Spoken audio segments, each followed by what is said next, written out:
रायगड़ा स्वामी विवेकानंद सेवा समिति पक्षर स्वामी विवेकानंद जयंती सह राष्ट्रीय युव दिवस पालित हो जाइए।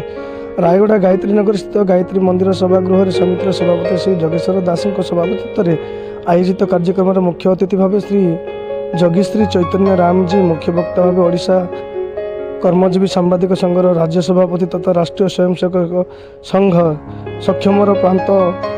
शंखरक्ष भाव श्रीजुक्त बादल कुमार ता सम्मानीय अतिथि भाव गायत्री परिवार जिला प्रमुख श्रीजुक्त सुधीर कुमार मिश्र, राष्ट्रीय स्वयंसेवक संघर रायगड़ा नगर कार्यनिर्वाही श्रीजुक्त विद्याभूषण पंडा जोगदे स्वामी विवेकानंद फोटोचित्र में पुष्पमाल्य अर्पण कर छात्र छात्री मान द्वारा देशात्मक सह स्वागत संगीन गान कर कार्यक्रम को आगे नेबा सह स्वामी विवेकानंद जीवनी विषय स्मृतिचारण करने सह छात्र एवं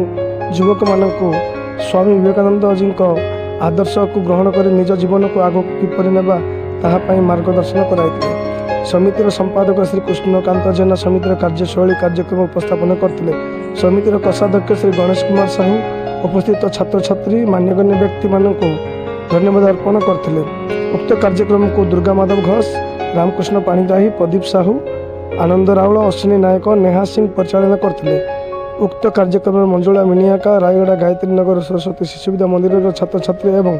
गुरुजी गुरुमा, गायत्री परिवार रायगड़ा, भारतीय मजदूर संघर कार्यकर्ता सह विभिन्न संगठन नेतृवृंद एवं मान्यगण्य व्यक्ति जोग देइथिले। सर आपण परिचय देबे एवं आज स्वामी विवेकानंद जयंती जो कार्यक्रम होइतिले तापर किछ कहिबे। मो नाम बादल कुमार ता, जिला संपादक संघ रायगड़ार सभापति अच्छी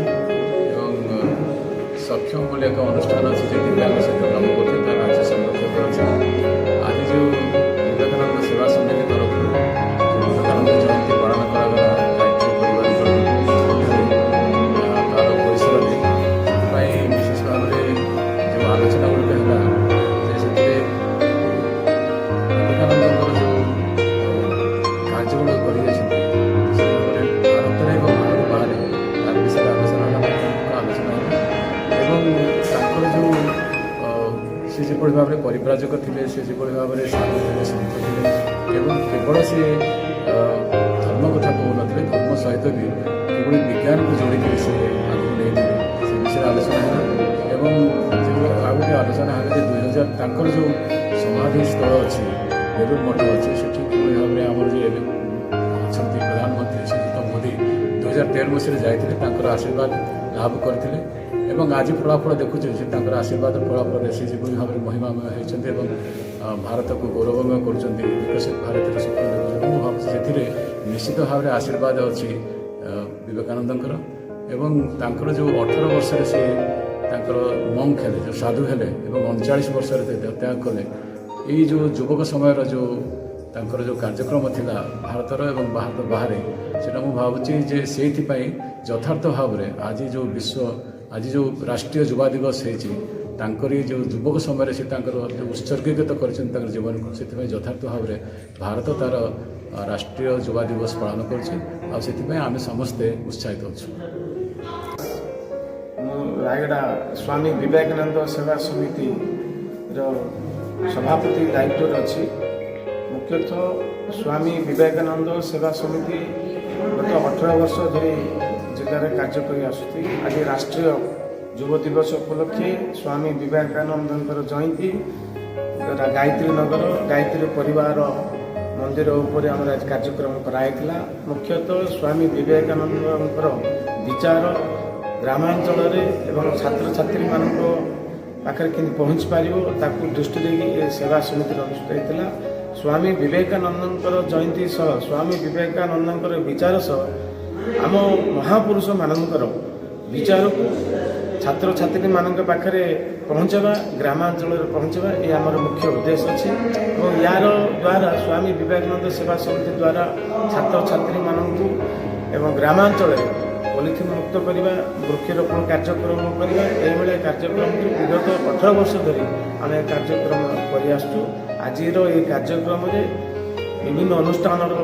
छात्र छात्री एवं बुद्धिजीवी उपस्थित थे। तेणु आज आम गर्वित मन कर स्वामी विवेकानंद विचार को नहीं जो संगठन होती गर्व कर कार्यक्रम थी। हरिओम मो ना हूँ जोगी श्री चैतन्य राम विश्व कल्याण साधना समिति प्रतिष्ठाता रायगढ़ जिला। आज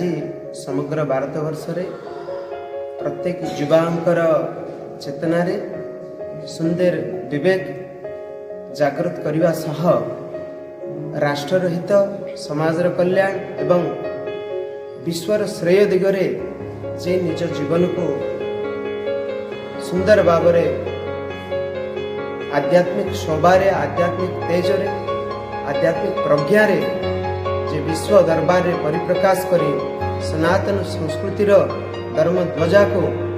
विश्व रे कोण अनुकोण रे प्रतिष्ठित करिवार महान व्यक्तित्व जड़े महायोगी संत धार्मिक वेदांती प्रातः स्मरणीय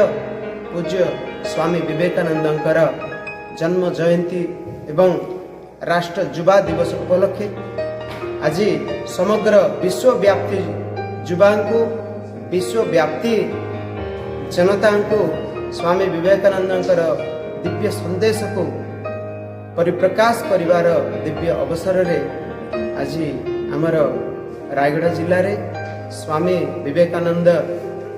ट्रस्ट माध्यम सुंदर कार्यक्रमटी आज आयोजित होईछि। स्वामी विवेकानंद सेवा समिति माध्यम रे एही बड़ी प्रति वर्ष सुंदर कार्यक्रम युवा युवती को एवं समाज रे विभिन्न सेवा कार्यक्रम को करिवार गोटे दिव्य प्रेरणा जागृति दे आसुछि। जेमती स्वामी विवेकानंद कहउतिले बहुजन हिताय बहुजन सुखाय रो नारा भगवान बुद्धंकर पुणी जगतगुरु आदि शंकराचार्यंकर आत्मनो मोक्षार्धम जगत हिताय छ जोटा कि माने समाजर कल्याण जदि जड़े चाहूँगी समाजर श्रेय जदि जड़े चाहूँगी ताहले से व्यक्तिर मन वाणी कर्म वचन यही हेबा दरकार जोति द्वारा ये समाज उपकृत हम ताहले समाज उपकृत हेले ही समाज जागृत हब उपकृत से अंतर स्तर रे हेबे जागृति रे एवं बाह्य भौतिक स्तर रे मध्य सेवा आदि रे मध्य से संतुष्ट हो राष्ट्र हित रे निज जीवन को सार्थक करिवार गोटे सुंदर प्रेरणा को प्राप्ति करिवार माध्यम होचे स्वामी विवेकानंदकर जन्म जयंती। समस्त को प्रणाम। हरि ओम।